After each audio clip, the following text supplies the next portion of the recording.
Decades ago, I got behind the wheel of a Land Rover for the first time, and it was, well, awe-inspiring. Not just because it was a premium SUV, but because of all the innovations that go with it. This week reinvigorates that feeling. Hey, welcome to this edition of Road Warrior. I'm your host, Grant Roberson. Now, behind me is the 2018 Land Rover Discovery HSE. And this, as you can tell, has been redesigned. So this is the fourth generation for the Discovery, debuting last year, replacing the previous generation. And one thing that's continued over these four generations is heritage. Now, of course, there comes refinement. Each year gets a little bit better. Each decade maybe changes some things. One thing it doesn't change is where it began, and it starts with the step roofline. What's interesting, from any angle, it really takes a minute to see it. Now, in previous models, maybe it's a little bit more pronounced, maybe in different body colors, it could be even more accentuated on this particular model. But here, it's a little bit more subdued. And what I'm referring to is as you sweep down here, there's just a little bit of that throwback Thursday heritage you're gonna see in this rear raised roofline, something we've all come to love and expect on the Discovery. But what you're going to see on this particular design is maybe a little bit more refinement. Of course, that's going to be practical when you climb inside for that third row, adding some extra headroom height. Now, as for the rest of the design, you're going to see obviously a tight body, but it really implies the voluptuousness of this vehicle, really the interior volume that you expect. Basically, because it makes no bones about it, it's a definitely wide vehicle taking up the full lane. Refinement all the way around, and we'll get to the front, what's truly gone up there with the nice headlight design.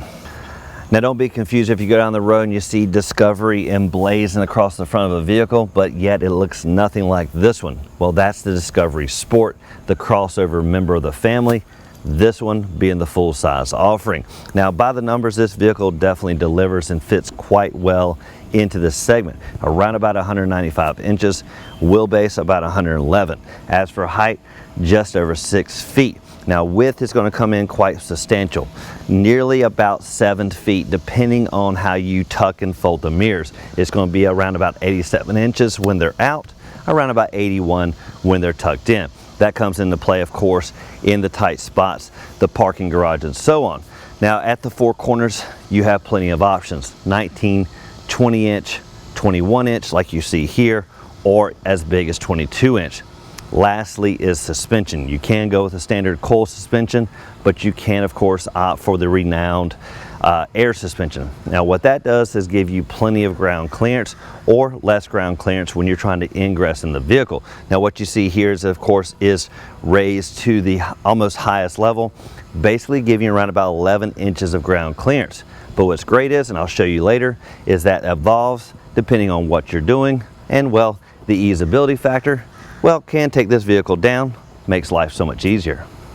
Each week we talk about guerrilla warfare, and for the most part, if you're talking about a big truck, a Ford F-150, a Ram, whatever it may be, you can simply point to the front and walk away, let it speak for itself. But here on a more refined vehicle with a very modest grille offering, well, it could just lose its, well, gusto if you don't dive in a little bit deeper. Now, of course, we got the bright accent here, really contrasting the body color all the way around, Discovery emblazoned right across the hood.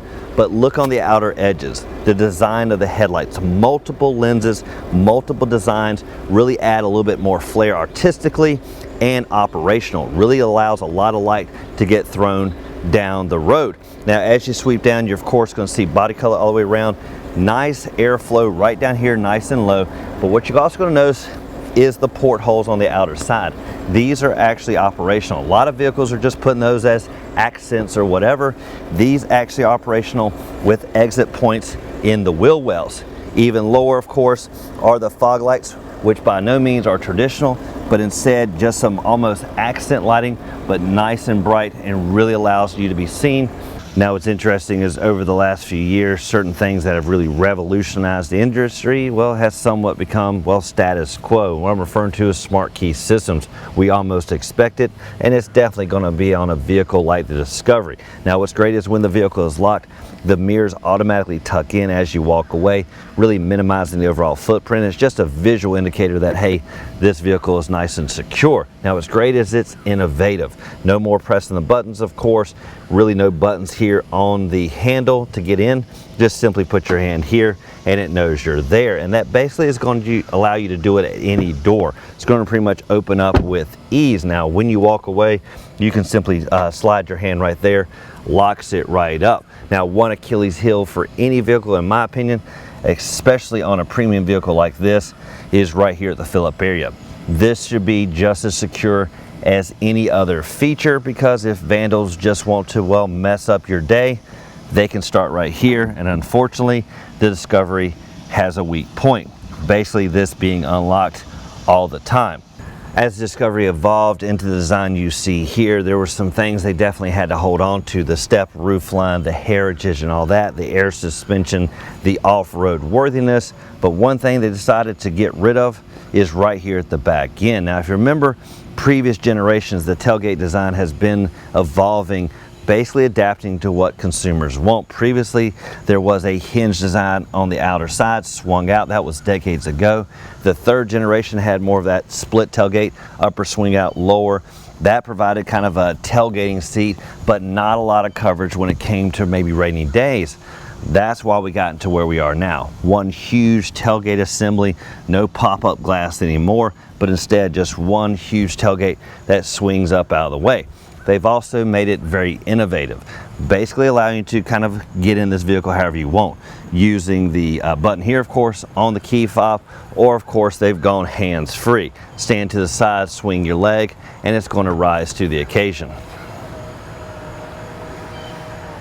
One big consideration that was taken into account was the fact that when they got away from that split tailgate, well, there was going to be nowhere to sit back here. People that took this to football games, whatever, enjoy the fact that there was a place to sit.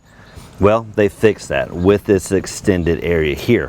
When the tailgate goes up, this automatically retracts down, give you a nice seated area. It can definitely handle anybody sitting here with ease. That is also automated. When it goes up, this comes down. When it comes down, this goes up. Even better, this also acts as a blockade for any items in here. When you have that third row up, really becomes kind of a channel to put things in, really prevents things from sliding out like you notice when they shift around. Now, once this is down, what you're going to notice is a very cavernous area, especially with the third row laid flat like you see here. Nice tonneau cover built in place. Even better, there's a matching tonneau cover actually right up above that comes down and fits in here. So it's almost a secure coverage for the entire area. Now, when you look at the numbers with the third row up, it's going to be somewhat minimal, about 9 cubic feet. However, that number drastically changes. It goes to 45 cubic feet with the third row down. With all the seating down, it's going to more than double that, around about 90 plus cubic feet. Diving into the rear cargo area, one thing you notice is a little void here. You could put some items, but I'm almost positive you'll hear them slinging around. Very slick surface. This is primarily the way you're going to access that rear mounted full-size spare, basically able to crank it down when you need it. Now, another thing you'll notice is really this huge operation going on over here. A lot of things, really ability to fold and lay seats as well as do some other things. Now, I'm diving into this a little bit deeper in just a second, but real quick, what you have over here is this rear flap. Now, you can manually lift it, like I said earlier, but they made this automated basically for safety, because basically you want to be able to take this up and down with the rear hatch. But basically, if you want to have it up, press the button, it's going to tuck up. That's going to allow you to kind of store things here. It's going to act like a little blockade so nothing slides out. However, if you do want it down for tailgating, press it down again. Now, it does seem kind of just a little over the top, but there is a reason for the automation. Now, this one here is the fold all seats down, press it, they all fold down. This is really nice. This air suspension allows this vehicle to go up and down, and especially if you're carrying things, need a little bit lower, press this button here. It's going to lower this vehicle real quickly, allows you to maybe lift things just a hair lower than you otherwise. In some cases, you may need a little bit higher. Maybe if you're tailgating, you don't want your feet to touch the ground. So basically raise it up so it's a little bit more comfortable.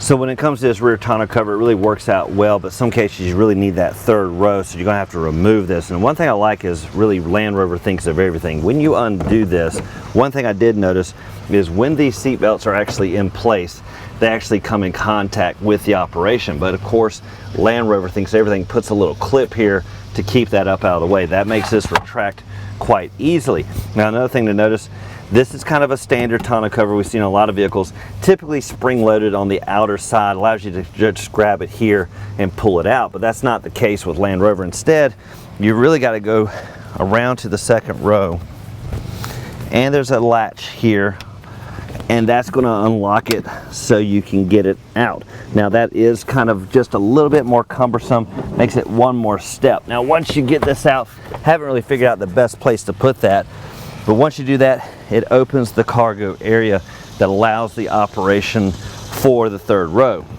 Diving into the second row, I mentioned that tonneau cover. I really couldn't find a home for it, but if you look a little bit closer in the cargo area, you will actually find on the left side driver in the very back a little void where it matches the end of the tonneau cover. You put that in there, swing around the other part of the tonneau cover, actually keeps it nice locked in place so it won't slide around. Now it does creep into the cargo, especially if the third row is up, but there's still at least enough room and you can put items on it or around it. Now looking here at the second row, talk about automation. Again, all the buttons at the back really fold everything, get everything out of the way, but you can also do it on your phone. Basically, when you're walking up to the vehicle, why waste time? You've got a lot of things to put in here. Using the app, easy diagram, really shows you the layout of the seats. Press some buttons, fold down what you want. The vehicle will have it done before you get here. On average, maybe 11 to 12 seconds, basically folding these seats and putting them into operation. Now, one thing to talk about is right here. When you're in the vehicle, in the second row, well, there's tons of buttons. Now, first off, there's some buttons here on the side pillar. Now, you think they operate these, but actually they don't. They actually operate the third row. Allows you to flip them up, fold them down. And what's great is, should the second row be in the way, maybe the headrest up, whatever it is, it's going to move these here just a little bit to accommodate that, then move them back. Same thing with the front seats. When you fold this down, those are going to move up just a hair, accommodate the folding and laying, then put them back. Now what's interesting here in the second row, I actually can't figure out how to lay these seats flat when I'm actually standing here. Traditionally, there's a handle, you pull it up, it flips down, but it's just not the case. Instead, there's actually some buttons here that's going to tumble these forward to about there. Now that's specifically for ingress. Then there's actually a manual bar here that's going to slide that up. That's going to give you that traditional ingress to get to the third row. Now that's good, I like that.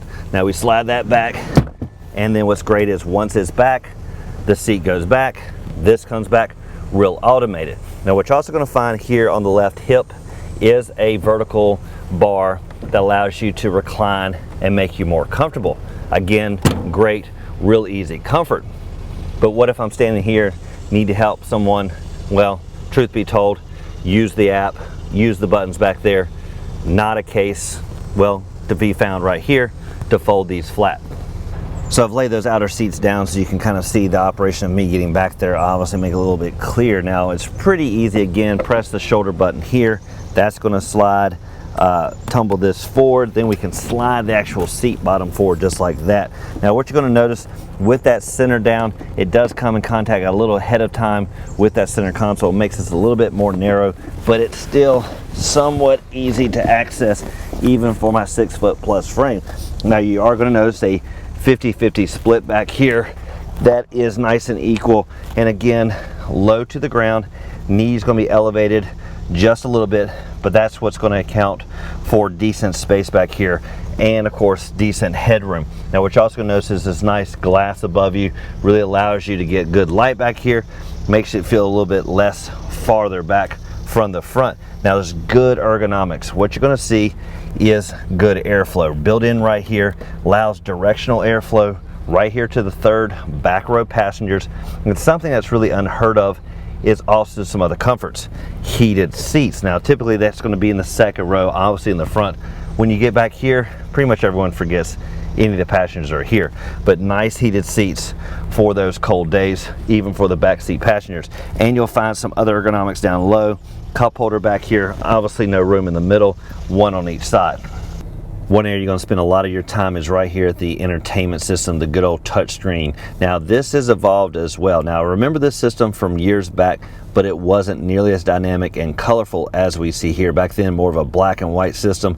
This one a lot more intuitive. Now it's still a little bit slow to respond when you start to relate to it, but to me it's quick enough. Now what you'll find is this is the home screen. Everything right there from the radio, climate, whatever. Now what you will notice is it's not maybe that obvious. The little volume thing here indicates that, well, this is radio. The little seat over there actually means, well, this is climate. Took a second to understand the integration of how this works, but after you figure it out, it's real easy. Now going to the climate, for example, real different kind of operation. What it's giving you is a diagram of the vehicle, lets you know what's going on basically on both front occupants in the front, as well as do you want defrost, things like that. Now if you scroll down, in the back you do have another dual zone system. Basically allows you here to operate it. Right passengers, left passenger can really basically heat up or cool down how they feel. Now what's interesting, if you go to the seat area, this is another nice area that really shows the vehicle, lets you select, okay, which seat are you talking about. And as you notice, there's actually temperature and massage control for both front occupants. Basically you can turn it on, set your massage. You can also set, of course, what you want it actually to massage. Once you do that, you can set the intensity, go up and down.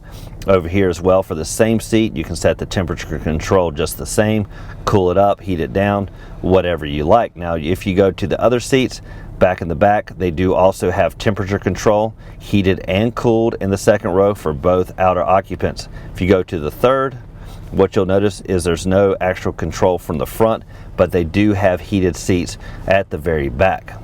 So we talked about the automation of moving the seats around, and when you get to this particular window here, what you're going to notice is you can actually handle everything with ease. Now what you'll notice over here, if you just press the fold all, that's going to tumble all the seats down with ease. And this is helpful if you're in the driver's seat, you got someone loading the car for you, whatever it may be, you can do that, because typically someone coming to the car for the first time probably won't know how to operate the seats in general, since they're all automated. Now once they're folded, you will see the indicator here in the diagram, lets you know they're all folded. Of course, if you want to raise them back up, you can unfold them real easy right there. It's going to fold them up. Now what's great is this takes on average 10, 12, 13 seconds. No big deal. You sit here, real easy to use. One nice feature you're going to find is the camera view. Now I've used this at slow speeds, pulling in the driveway, want to see if there's anything in the way, animals, whatever, and it will give you a 360 view like you see here. And of course you can fine tune it, find which camera you will look at, so you can specifically look right, left, whatever. A nice feature is right up here, the trailering cameras. Now what you do is you actually go in here and maybe you have multiple trailers that you pull, boats, RVs, whatever, where you can actually set them up specifically so this vehicle knows what you're towing. So for example, we go in here, hit the add. Now what are we towing? So let's say we're towing a boat, press there. Then it's going to ask how many axles. Traditionally maybe one axle. Going to hit OK. Now it's going to say, well, what is the dimension from the actual trailer hitch to the axles? And it gives you kind of a guesstimate based on other trailers, but you're going to measure it out, hit OK. Then you're going to actually get the dimensions between the wheels or whatever. Typically 94 inches, whatever it may be, hit OK. Then it's going to say, make sure your trailer and vehicle are aligned, and it's going to walk you through backing up. It's going to say, place the target there, and it's going to set up your trailer. Real easy to use, and it's just one extra step to make life so much easier, especially if you're not, especially if you're a novice at trailering or whatever. Set it up, and then you have multiple targets in your camera setup, so you can just pick between which one, which trailer, which toy you're towing. Now if the beaten path is more your cup of tea, not necessarily mine, I'm kind of a novice when it comes to off-roading, you can go to the terrain settings. Now this is going to give you a lot of information with the vehicle in real time. So for example, off-road information. This is going to show you what the vehicle looks like when it comes to underneath it. Basically, is it lock differentials? What are the tires doing? You can actually look at the degree, pitch of the vehicle as well, the compass of where you're headed. Now if you prefer, you can actually go back and look at drive assist. This is going to give you some great cameras of maybe when you're slow crawling through rocks or whatever. Lets you see real close up the dangers, what's up ahead, maybe how much you're forging across water, whatever it may be. Now, I'm not a big fan of this vehicle maybe getting some scratches on it, but if you want to go off-road adventuring, this system definitely can help you get there. Now, this area is nothing new to any of you that have been off-roading and are accustomed to the air suspension systems. What you'll find is the normal driving mode here on the far left. You do have the slick conditions here on the middle, as well as some other elevations that you can change, as well as off-roading. Now, if you really want to go extreme, that will be down here, and you do have the downhill controlled descent as well. Now, if you want to manually raise it and lower it like I do in some cases, that'll be here. Now, you do have auto start, auto stop when you get to stop signs. That is somewhat jarring on this vehicle. When you get to a stop sign, it tends to shut the vehicle off. I typically turn this off each time I drive it. Unfortunately, this is not off all the time once you turn it, so it is a function you do have to opt out of every time you start the vehicle. For the gauge clutch, it's going to be a nice digital readout, huge LCD screen, tachometer on the right, speedometer on the left, huge digital readout when it comes to your speed, really nice and easy. Now, what's even better is you do have information when you're on the road, specifically like the speed limit, so on, and you do have a lot of information that can be put right there in the middle. Between the front occupants is a huge center console, nice and padded, really there if you need maybe to put your arms or whatever, but even better is individualized armrests for each occupant. Plus, they can be dialed in like we traditionally have seen, so if you want them articulated just a little bit or you want them down, you can put that specific. Now, inside, what you're going to notice is an upper tray, nice and shallow. That's going to be a great place to put your electronics with the USB charging systems right there, as well as a power supply. However, if you do need some deeper storage, there is a deep storage just below it where you can put a lot of items, but pretty much it's going to be a collect-all for anything you really don't want in the way. There's an upper glove compartment and a lower one traditional handle. The upper one is a power release, basically allowing you to put some items in there, stow it away. Now, pretty much no one's going to notice that this is here, mainly because the button is somewhat discreet, but simply you can put some things in here, and it is spring loaded, so it closes quite easily. One other feature I want to mention here on the information system is there's tons of secondary screens that you can kind of scroll through, see a whole bunch of information. But one interesting is, have you ever got into tight spots and wondered, well, just how big is your vehicle? Well, thankfully, Land Rover tells you that, right down to the inches and feet. So basically, if you know you go into that parking garage, can you actually squeeze inside? Well, it'll tell you right here. Now, I must say, I don't always kick the tires and lift the hood before I get a vehicle, especially one like this. I just want to climb inside and go. So it was only towards the latter end of the week that I realized I was actually driving a diesel. Part of the confusion later on was, well, I just didn't hear from the diesel the entire week I drove it. And that's just how the diesel industry is going. No longer tough and rumbly, but really quiet and refined. Now, when you look at the engines here, basically what the Discovery comes with is the standard gasoline version or the as-tested diesel. Now, for the diesel, that is a V6 turbocharged, delivering around about 254 horses and 443 foot-pounds of torque. Now, that compared to the V6 standard gasoline supercharged engine, that's going to deliver 340 horses and 332 foot-pounds of torque. Both engines are coupled to an 8-speed automatic transmission. Now, 0 to 60 numbers, something you wouldn't expect to even talk about on an SUV like this, but after all, it does have a little bit of get up and go. Now, specifically for the diesel as tested, just under 8 seconds, around about 7.7, but for the 7-seater gasoline version, well, that's going to be 6.9 seconds, so shaving just a hair off when you go to the supercharged gas version. But what I did like was the fuel efficiency we had here on the diesel. On average, 21 miles per gallon in the city. That compared to the standard model, which is around about 16. Averaging on the highway somewhere around 26. So decent average fuel economy on a big vehicle like this, specifically with the diesel. And that does it for this edition of Road Warrior and a test drive behind the wheel of the 2018 Land Rover HSE. Again, equipped with that diesel power plant that we never heard from but yet reap the rewards when it came to the extra fuel economy. Now, what we love, of course, is the continued heritage, sticking with that step roofline, the interior volume, delivering seven people down the road, and all the innovations that come with refinement and maturity for any vehicle that's been out for 4 generations. Now, as always, thank you for watching this edition of Road Warrior. Keep both hands on the wheel and eyes straight ahead.